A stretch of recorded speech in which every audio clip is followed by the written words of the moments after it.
ఇవాళ ఒక business personality గురించి చెప్పుకుందాం. మనకి ఎక్కువ ఎంటర్టైన్మెంట్ అందించేది సినిమా. సినిమాలంటే భారతీయులకి చాలా ఇష్టం. ఏజ్తో పని లేకుండా సినిమాలని అందరం ఎంజాయ్ చేస్తూ ఉంటాం. ఇక ఇంటిల్లిపాది థియేటర్కి వెళ్ళి సినిమా చూస్తే అబ్బో ఆ హడావుడే వేరు. అలా అందరం కలిసి థియేటర్కి వెళ్ళడాన్ని ఒక వేడుకలా ఫీల్ అవుతాం మనం. అయితే సినిమా బాగున్నా ఒక్కోసారి థియేటర్ చిరాకు పెడుతూ ఉంటుంది. అన్ని థియేటర్స్ ఒకేలా ఉండవు కదా. ఒకప్పుడైతే ఈ ఇబ్బంది మరీ ఎక్కువగా ఉండేది. చిరిగిపోయిన సీట్లు, ఆ సీట్లలో రక్తం పీల్చే నల్లులు, తాగిపడేసిన సిగరెట్టు, బీడి, పీకలు, టీ గ్లాసులు, చెత్తా చెదారం. అబ్బో కొన్ని థియేటర్స్ నిజంగా దారుణంగా ఉండేవి. ఇక టాయిలెట్స్ గురించి మనం ఎంత తక్కువ మాట్లాడుకుంటే అంత మంచిది. సినిమా ఎంత ప్లెజర్ ఇస్తుందో ఇలాంటి థియేటర్స్ అంత ప్రెషర్ ఇచ్చేవి. అయితే ఇదంతా ఒకప్పటి మాట. మరిప్పుడు మల్టీప్లెక్స్లు అందుబాటులో ఉన్నాయి. మనకి కావలసిన అన్ని సౌకర్యాలు కూడా అందుబాటులోకి వచ్చేసాయి. ఇప్పుడు సినిమాతో పాటు సినిమా థియేటర్స్ కూడా ప్లెజర్నే ఇస్తున్నాయి. మరి అలాంటి థియేటర్స్ని, మల్టీప్లెక్స్లని ఇండియాలో స్టార్ట్ చేసింది ఎవరు? అతనే పీవీఆర్ సినిమాస్ అధినేత అజయ్ బిజ్లీ. ఇవాళ మనం వ్యాపారవేత్త అజయ్ బిజ్లీ గురించి మాట్లాడుకోబోతున్నాం. ఇతను పీవీఆర్ సినిమాస్ అధినేత. మొదటి నుంచి ధనవంతుల కుటుంబం. దేనికి లోటు లేదు. 6 నెలలకోసారి సరదాగా విదేశాలకు వెళ్ళొస్తూ ఉండేవారట అజయ్. అడగక ముందే అన్నీ అందుబాటులో ఉండేవి. అలాంటి శ్రీమంతుడు అతను. వాళ్ళకి ట్రాన్స్పోర్టేషన్ బిజినెస్ ఉండేదట. వాళ్ళ తాతయ్య గారు ట్రాన్స్పోర్టేషన్ బిజినెస్ చేశారు.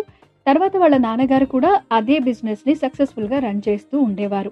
ట్రక్స్, లారీస్ ఇవన్నీ కూడా వాళ్ళ ట్రాన్స్పోర్టేషన్ లో భాగమే. అజయ్ ఏమో మెర్సిడెస్ బెంజ్ లో తిరుగుతూ ఉండేవారట. రోజుకొక కారులో స్కూలుకి వెళ్లేంత శ్రీమంతుడు.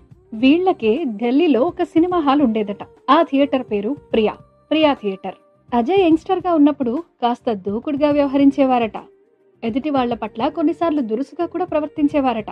అయితే వాళ్ళ నాన్నగారు ఆ ప్రవర్తనని అస్సలు ఒప్పుకునేవారు కాదు. జీవితంలో డబ్బు, హోదా, కీర్తి ప్రతిష్టలు ఇలాంటి వాటికన్నింటికన్నా ముందు బిహేవియర్ ఇంపార్టెంట్ అని చెబుతూ ఉండేవారట. వాళ్ళమ్మగారు కూడా అదే మాట చెప్పేవారు. నెమ్మదిగా అజయ్లో మార్పు కలిగింది. ఇతరులతో మర్యాదగా మెలగడం స్టార్ట్ చేశారు. ఇక అలాగే అప్పుడప్పుడు వాళ్ళ నాన్నగారి బిజినెస్ కార్యాలయానికి వెళుతూ ఉండేవారట. Amritsar transport company. అక్కడికి వెళ్ళినప్పుడు వాళ్ళ నాన్నగారు కస్టమర్స్ తో ప్రవర్తించే తీరు, ఆ పద్ధతి చూశాక తన పద్ధతి మార్చుకున్నారు అజయ్. నెమ్మదిగా ఆ లక్షణాలను అలవాటు చేసుకున్నారు. చుట్టుపక్కల వారితో సానుకూలంగా ప్రవర్తించడం మొదలుపెట్టారు. ఇక అజయ్ చదువు పూర్తవగానే పెళ్లైపోయింది. కొన్నాళ్లకి వాళ్ళ నాన్నగారు, ఇక నాకు వయసు మీద పడుతోంది కదా, నువ్వే ట్రాన్స్పోర్ట్ వ్యాపారం చూసుకోవాలి అని చెప్పారట. తనకేమో ట్రాన్స్పోర్ట్ వ్యాపారం ఇష్టం లేదు. నా వల్ల కాదు ఆ లారీలు, ట్రక్కులు, ఆ డ్రైవర్లతో, మీరు చూసుకోవాల్సింది అని చెప్పేశారట అజయ్. అయితే నేనేమి ఖాళీగా ఉండను, మనకి ప్రియా థియేటర్ ఉంది కదా, థియేటర్ చూసుకుంటాను అన్నారట. సరే, అజయ్ ఇంట్రెస్ట్ ఎందుకు కాదనాలి అని వాళ్ళ నాన్నగారు అందుకు ఒప్పుకున్నారు. ప్రియా థియేటర్ ఢిల్లీలో ఏమాత్రం రద్దీ లేని ప్రాంతంలో ఉండేదట. ఏ సినిమా వచ్చినా సరే సగం సీట్లే నిండేవి.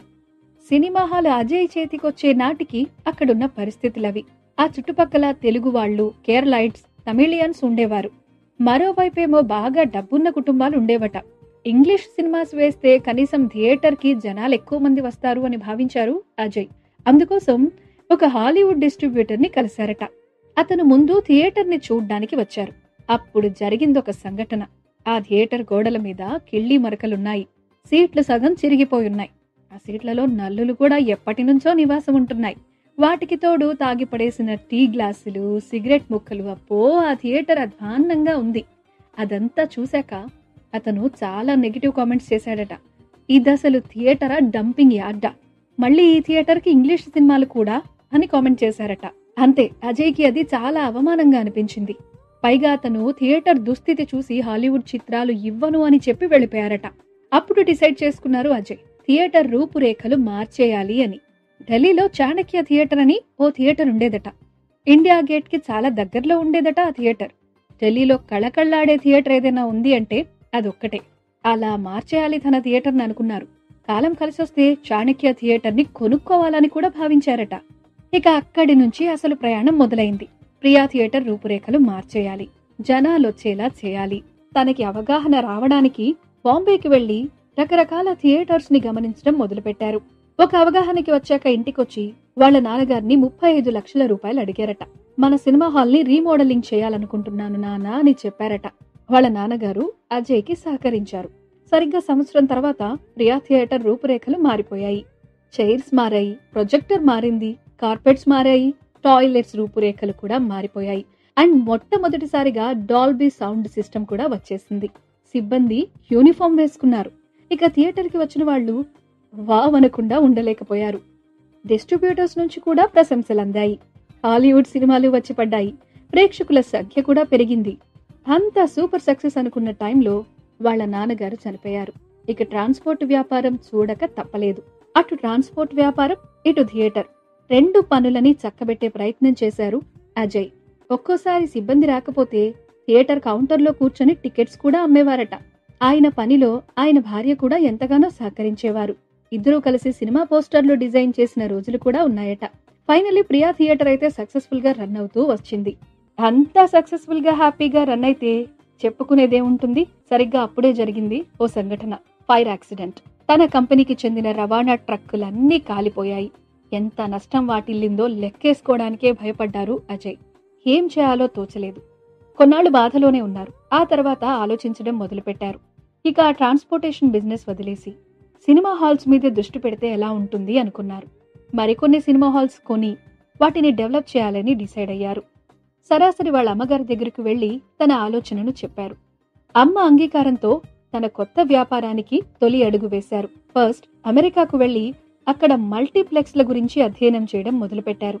అలాంటి మల్టీప్లెక్స్లు భారత్లో కూడా ఉంటే బాగుంటుంది అనుకున్నారు. తానే ఎందుకు నిర్మించకూడదు అనుకుని స్టార్ట్ చేశారు.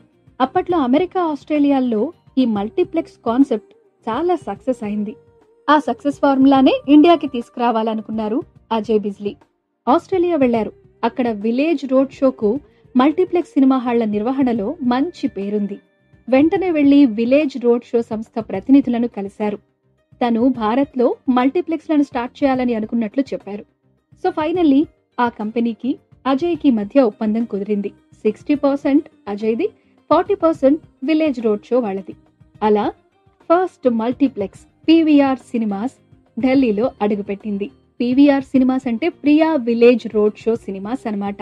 అలా మల్టీప్లెక్స్ ఏర్పాటు చేయడానికి అనుపమ్ అనే థియేటర్ను కొని అందులో మల్టీప్లెక్స్ ని కట్టారు అజయ్. ఒకే చోట 4 సినిమాలు ఆడడం అప్పట్లో సెన్సేషన్. ఢిల్లీ నగరం అంతా ఈ వార్త వ్యాపించింది. అందుకు తగ్గట్టుగానే వీళ్ళు అడ్వర్టైజ్ చేశారు. అలా మొత్తానికి 1997లో మన దేశంలో మొట్టమొదటి మల్టీప్లెక్స్ ఓపెన్ అయింది. జనాలకి ఆ మల్టీప్లెక్స్ తెగ నచ్చేసింది. థియేటర్ లోపల విలాసవంతమైన సౌకర్యాలు చూసిన తర్వాత జనాలు మరింత ఫిదా అయిపోయారు. ఇక రోజుకి 4 షోలు హౌస్ఫుల్ అయ్యేవి. ఇక ఆ తర్వాత అజయ్ ఢిల్లీలోని మరొక 4 ప్రాంతాల్లోని హాళ్లని కూడా మల్టీప్లెక్స్లుగా మార్చేశారు.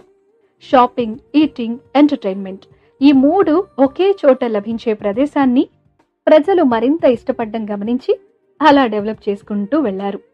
ఆ తర్వాత బెంగళూరులో 11 తెరలతో మరో మల్టీప్లెక్స్ ప్రారంభించారు. మల్టీప్లెక్స్లు సూపర్ సక్సెస్ అయ్యాయి, జనాదరణ పొందాయి. ఆస్ట్రేలియాకి చెందిన విలేజ్ రోడ్ షో సంస్థతో భాగస్వామ్యంగా కదా పీవీఆర్ సినిమా స్టార్ట్ అయింది. నెమ్మదిగా విలేజ్ రోడ్ షో సంస్థ బయటకు వెళ్లిపోయింది. ఇక అప్పుడు ఏం చేయాలో తెలియలేదు అజయ్కి. సరిగ్గా అప్పుడే తన ఫ్రెండ్ ఎయిర్టెల్ అధినేత సునీల్ మిట్టల్ ఓ సలహా ఇచ్చారట. ఆయన సలహా ఇంకా సిఫారసుతో మరొక సంస్థ సహాయం అందించింది. ఇక ఆ తర్వాత 2006లో పబ్లిక్ ఇష్యూకి వెళ్లారట అజయ్. షేర్ ధర పెరిగింది. అజయ్కి టెన్షన్ తీరింది. అయితే ఆ తర్వాత మల్టీప్లెక్స్లు సూపర్ సక్సెస్ గా రన్ అవుతూ ఉండడంతో బోలెడన్ని మల్టీప్లెక్స్లు వ్యాపార రంగంలోకి వచ్చేశాయి. Big cinemas, INOX, Prasads, Cinepolis, carnival, DT ఇలా బోలెడన్ని వచ్చేసి పోటీ మొదలైంది. ఆ పోటీని తట్టుకోవడానికి సినిమాలు నిర్మించడం కూడా మొదలు పెట్టారట అజయ్ బిజ్లీ. అలా తొలిసారిగా తాను నిర్మాతగా వ్యవహరించిన సినిమా తారే జమీన్ పర్. ఆమీర్ ఖాన్ హీరో. ఆ తర్వాత మరికొన్ని సినిమాలకి కూడా నిర్మాతగా వ్యవహరించారు. బట్ వరుసగా నష్టాలే వచ్చాయి. మొదట్లో నష్టాలను పట్టించుకోలేదట. కానీ తర్వాత ఈ రంగం తనకి సెట్ కాదు అనిపించి చిన్న విరామం తీసుకున్నారు. ఇక అలాగే పోటీకి తగ్గట్టుగా పీవీఆర్ మల్టీప్లెక్స్లను ఎప్పటికప్పుడు ఆధునిక సాంకేతిక పరిజ్ఞానంతో అభివృద్ధి చేయడం మొదలుపెట్టారు. అప్డేటెడ్ వర్షన్స్ అన్నమాట. మంచి సినిమా ఎక్స్పీరియన్స్ కోసం సాంకేతికతని ఎప్పటికప్పుడు డెవలప్ చేయడం మొదలుపెట్టారు. సౌండ్ సిస్టంతో పాటు ప్రొజెక్టర్స్ లో కూడా నాణ్యతను పెంచారు. ఎక్కువ స్పీకర్స్ ని కూడా పెంచారు. ఇంకా కొన్ని చోట్ల లగ్జరీ సినిమా హాల్స్ ని కట్టారు. అక్కడైతే బెస్ట్ సౌండ్ సిస్టమ్. హాయిగా విలాసవంతంగా పడుకుని సినిమా చూడొచ్చట. బెల్ నొక్కగానే సపర్యలు చేయడానికి సహాయకులు కూడా వస్తారు. ఫ్రూట్స్, కేక్స్ ఇలా రకరకాల ఆహార పదార్థాలు అందుబాటులో ఉంటాయి. ఇంకా phone charging slot, reading light ప్రతి సీటుకి ఉంటుంది. ఇంకా చెప్పాలి అంటే వినోద రంగంలో ఇదొక కొత్త ప్రయోగం అయిందట అప్పట్లో. ఇక గట్టి పోటీని తట్టుకుంటూనే పీవీఆర్ సినిమాస్ ని సక్సెస్ఫుల్ గా రన్ చేస్తూ వస్తున్నారు అజయ్. ప్రస్తుతానికి దేశవ్యాప్తంగా పీవీఆర్ మల్టీప్లెక్స్లున్నాయి. అజయ్ వ్యక్తిగత ఆస్తుల విలువ కొన్ని వందల కోట్లు. ఎప్పుడో ఓసారి కలగన్న చాణక్య థియేటర్ ని కూడా తను సొంతం చేసుకోగలిగారు. ఇప్పుడు ఆ థియేటర్ పేరు పీవీఆర్ చాణక్య. ఈ మొత్తం విజయం వెనుక ఉన్నదేమిటి? ఒక డిస్ట్రిబ్యూటర్ చేసిన నెగటివ్ కామెంట్స్. అవును, ఆ మాటలే అజయ్ ని ఆలోచింపచేశాయి. ఆ నెగటివ్ కామెంట్స్ తనని పాజిటివ్ గా ఆలోచించేలా చేశాయి. తమ ప్రియా థియేటర్ రూపురేఖలు మార్చేశారు. అంతటితో ఊరుకోలేదు. పూర్తి స్థాయి థియేటర్స్ బిజినెస్ లోకి వచ్చేశారు. మల్టీప్లెక్స్లను ఇండియాలో ఇంట్రడ్యూస్ చేశారు. ఇప్పుడు సినిమా చూడడం అంటే కేవలం వినోదం కోసం మాత్రమే కాదు, విలాసవంతమైన ఎంజాయ్మెంట్ కూడా అనిపించేలా ఆ మల్టీప్లెక్స్లున్నాయి. అజయ్ బిజినెస్ ఇంతే సక్సెస్ఫుల్ గా రన్ అవ్వాలని కోరుకుందాం. ఆల్ రైట్, ఇవాల్టికైతే ఇంతే సంగతులు. మరొకసారి మరొక ఆసక్తికరమైన అంశంతో తప్పకుండా కలుద్దాం. నేను మీ Geetha, officially signing off. Love you all. Take care. Bye.